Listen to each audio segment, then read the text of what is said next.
o homem faz o que é mal a partir de um decreto divino. Se eu digo que o homem é livre, o homem é um ser autônomo. Porque se Deus sabe o meu amanhã está determinado.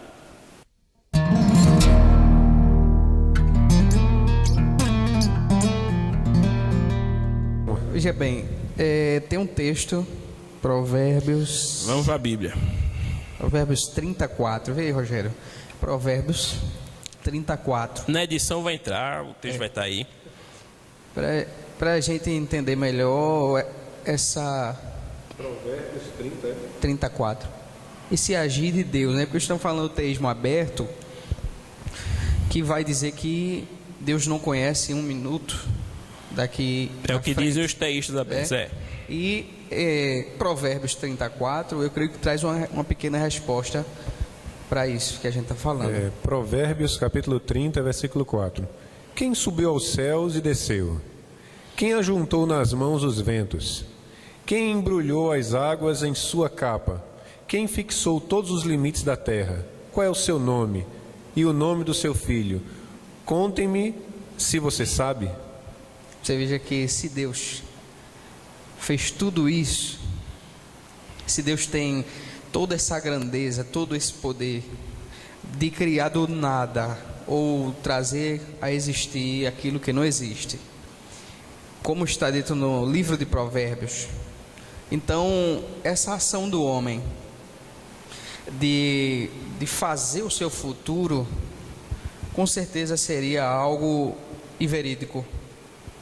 Algo não verossímil. Porque agora mesmo aquelas pessoas que defendem o chamado calvinismo moderado, ou até mesmo os mais radicais, os hipercalvinistas, podem estar dizendo: mas existe esse texto e esse outro texto que mostra claramente que Deus opera em nós o seu querer e o seu realizar, os planos de Deus não podem ser frustrados, e Deus escreve lá no Salmo 139, como diz o salmista, o Senhor Deus escreveu no seu livro todos os meus dias, quando nenhum deles havia. Nós temos que ter um certo cuidado, quando nós pegamos textos da Sagrada Escritura para defendermos uma tese que na verdade nós já cremos, e eu já incorri muito nisso, eu não tenho vergonha de dizer como aluno, e eu dou esse conselho não somente aos meus alunos, mas a todos aqueles que me conhecem, de nós não usarmos textos apenas para que eles sirvam de alicerce para o que nós já cremos, para o que nós já entendemos. É claro que há uma questão na Bíblia sobre a soberania divina. E a soberania divina, ela implica, e eu não quero fugir muito do tema, eu só quero falar do conflito dos polos, do polo radicalmente, diametralmente oposto ao teísmo aberto, e falar das implicações de ambos os polos. Porque quando você fala sobre uma soberania de Deus, que é completa e totalmente arbitrária, você transforma também a Bíblia em um monstro, porque não há ser humano nenhum com o mínimo de bom senso que vá admitir para a sua espiritualidade, que Deus colocou ou decretou ou deu o nome que você quiser, sentimentos maus nos corações dos homens, quando o próprio Deus depois irá julgar estes mesmos homens, seja em vida, seja em morte, por causa dos pecados cometidos por aqueles sentimentos. Isso é de uma clareza para mim absurda, Então, muita gente vai crer por crer em um dos dois polos, É por isso que o teísmo aberto admitiu para mim esse nome, teologia relacional. Por quê? Porque é mais fácil não pensar nas implicações da onisciência. Porque se Deus sabe o meu amanhã está determinado.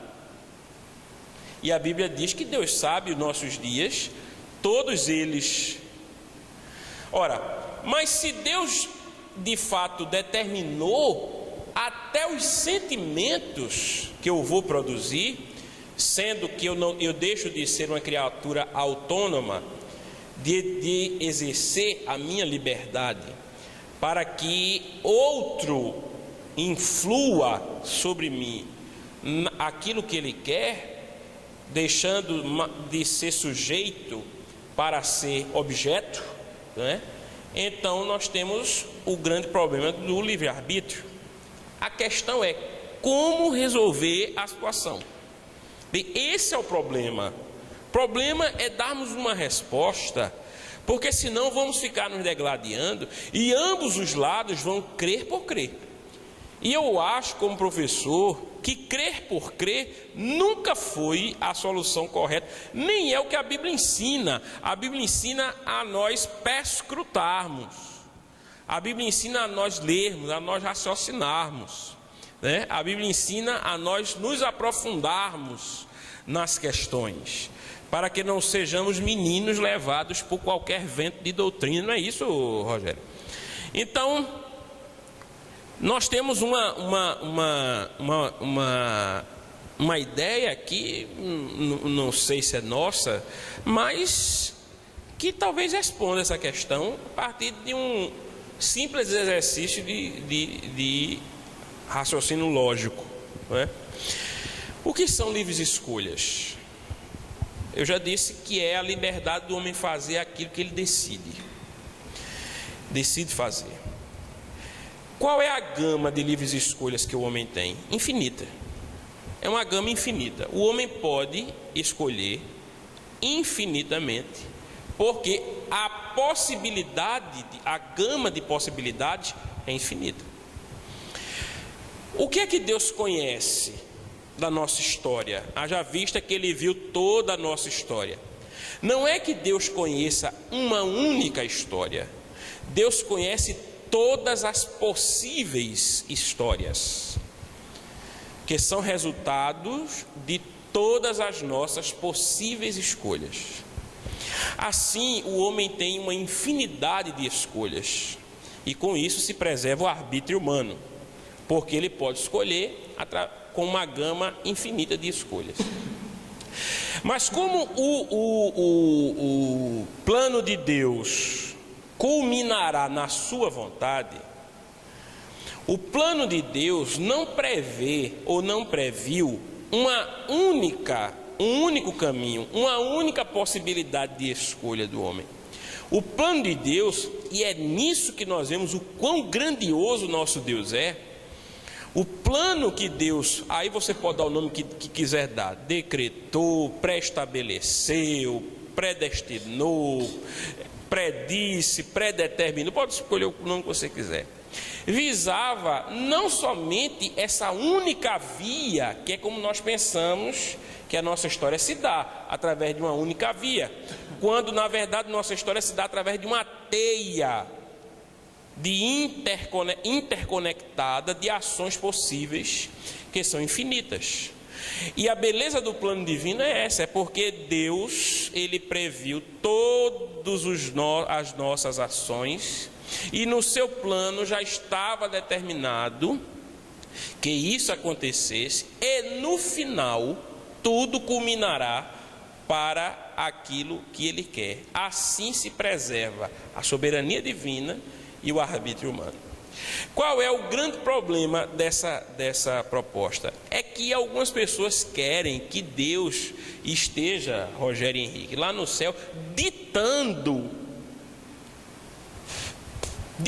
o que nós devemos fazer. Mas o extremo diz isso mesmo. Não é isso? Qualquer coisa foi determinada por Deus, que são os decretos de Deus. Quer dizer, alguns querem que Deus dite, e outros, que é o caso do teísta aberto, vai dizer que Deus decide, ou que Deus não pode saber sobre amanhã, porque ele simplesmente radicaliza o poder do arbítrio. Veja só, isso é impossível. É impossível que Deus seja Deus, que Deus saiba, né, que Deus construa e viva né, construa o tempo e viva fora do tempo e não sabe os desdobramentos do tempo.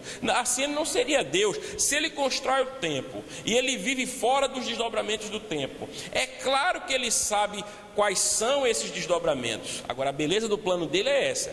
É porque quando ele fez esses desdobramentos e todas as possibilidades dos desdobramentos das nossas ações no tempo, ele já fez sob um plano que vai redundar, culminar na sua vontade, para a sua glória. E aí nós preservamos o arbítrio humano e a soberania de Deus.